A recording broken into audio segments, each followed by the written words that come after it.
everyone, and welcome back to my channel. This is a recap video on my recent trip to Honolulu, Oahu in Hawaii. Me 6 clothespins, and you can imagine what kind of tea we did with his C and B. And the next day was kind of the final day that closed off all of my activities, but once again, of course, knowing me and how I plan, it was a completely full day, and it was really exciting because I got to start out with brunch towards the North Shore. I ordered a lobster roll, which was absolutely delicious because it was nice and cold and refreshing. The Dole Plantation was the next stop, and I dressed appropriately for learning about how pineapples grow because I'm matching like that. So Dole was a single person who created an empire off of literally planting and harvesting and cultivating processes of pineapples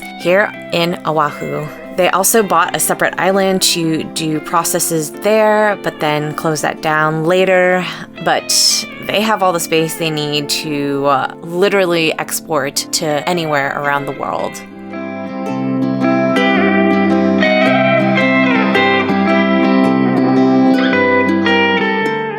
I bought tickets to go on the train ride, which gave us a pretty good tour. It was like a 45-minute narration on the history of the plantation and who Dole was and the types of soil that was kind of reddish due to the iron and minerals that were in them that helped with the production and growth of said pineapples. This was also the first time that I ever saw a pineapple like growing from the ground and hanging off from the tree. It was super bizarre because I always thought that they grew underground and that they were just dug up after they grew, but that's not the case.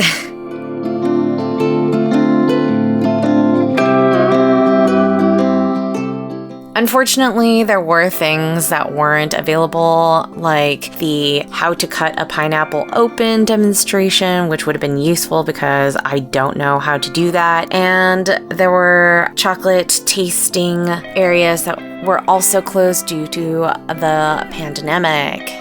But you were still able to purchase Dole Whip ice cream. If you have been to Disneyland, you know that stand that is made of bamboo that is right outside of the Tiki Lounge. They have Dole Whip there, and you can purchase the juice with like the ice cream soft serve that's inside it to make it like a float, or you could just eat the ice cream as it is in all of its deliciousness.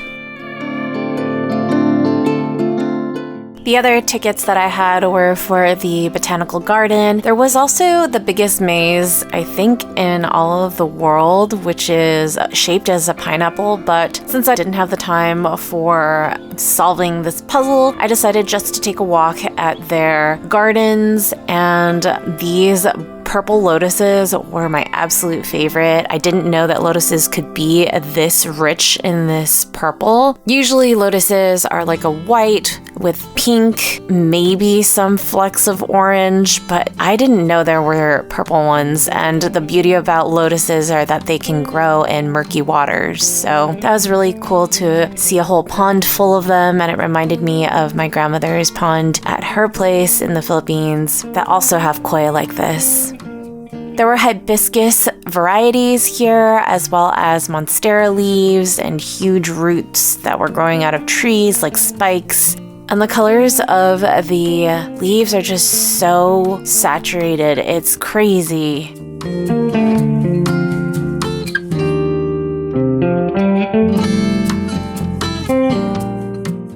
After passing by all of the pineapple-themed merchandise, it was then off to the North Shore. Yes, I literally wanted to travel all around Oahu this time around, so I made sure to schedule a few hours there. Of course, I had to try out some shrimp. Usually people go for the shrimp trucks here in the North Shore, but I did a little bit of further research and decided to go with this shrimp shack called Fumi's, and it was so delicious. Their rice was perfect, firm but fluffy, and their garlic butter sauce was to die for.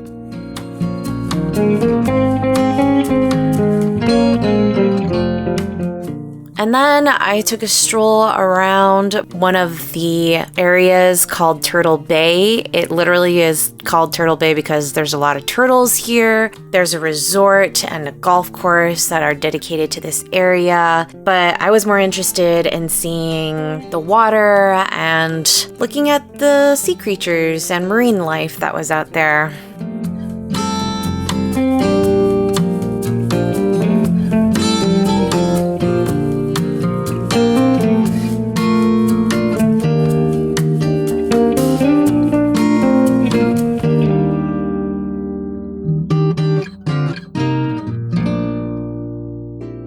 A lot of crabs were on the rocks that were by the breaking waves, and it was pretty windy. It rained a little bit, and then it was time to go to Waimea Falls.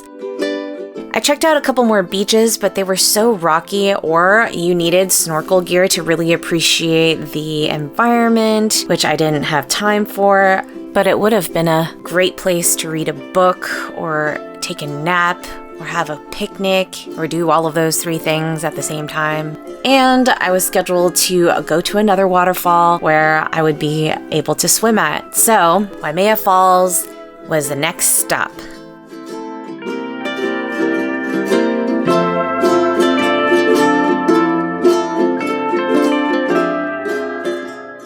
Waimea Valley is actually literally a valley, and they have a whole forest, kind of similar to the rainforest, but more floral forward. So that means that their botanical garden has a bunch of different exotic flowers, plants, fauna, and it was really cool to see everything from hibiscus flowers to a giant banyan tree, and of course, trekking all the way up to see a waterfall and being able to swim in it for over an hour.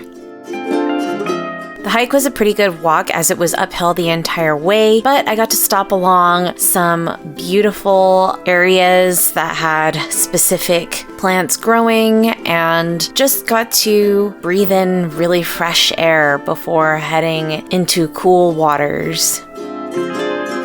Auntie Coco's lei garden is literally a garden dedicated to plants used for leis that are really different in color, fragrance, and have kind of like a rare lasting quality. Leis in Hawaii are a symbol of friendship, love, and trust. It is offered as a gift to friends and visitors, and the connection to its origins goes back to Southern Asia after hundreds of years of migrating from island to island eastwards over the Pacific Ocean. Auntie Coco Leung passed away in September of 2015, and her deep passion to teach and educate Hawaiian culture was through music and language. Upon crossing a bridge, I was able to spot the waterfall from a little bit of ways, and I headed towards it, listening to the sound of the rushing water get closer and closer. Life vests were required, but I was able to go under the waterfall and put my intentions out there and just kind of cleanse myself spiritually while I literally just stared at nature and soaked it all in, both inside the water and outside afterwards when it started to pour again.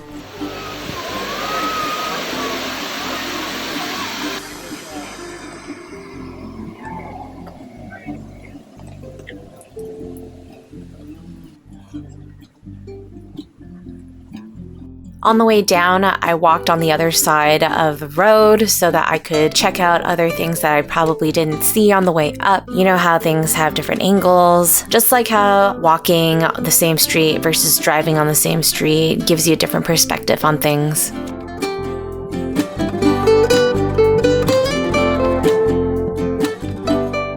Luckily, by the time I got down the mountain, I was able to dry off with towels that I brought and change back into my outfit in time for a luau. Yes, last time I was in Oahu, I didn't get to do a luau, but the first time I ever came to Hawaii on the Big Island, I went to one that was part of a resort. The host was actually from Samoa, and so was his family, and they all kind of did these workshops in the beginning to kind of show how they use coconuts, how to open coconuts, how to grill and and cook cacao beans, how long to roast things for, and his son, Tui, was 9 years old and was able to also fire spin, as we could see later.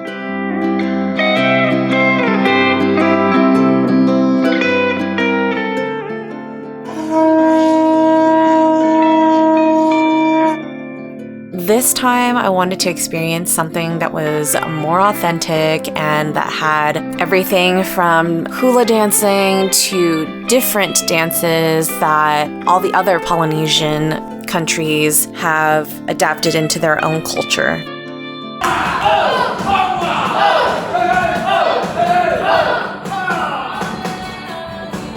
The food was amazing, and we were able to request seconds with the wonderful service of the staff, who were also the dancers, and it was really great because it was a family business.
You guys know how much I love fire dancing, but overall it was an amazing performance, so go check out Tao Luau if you ever get the chance to visit Waimea. The moon was full on the ride back with some ominous clouds.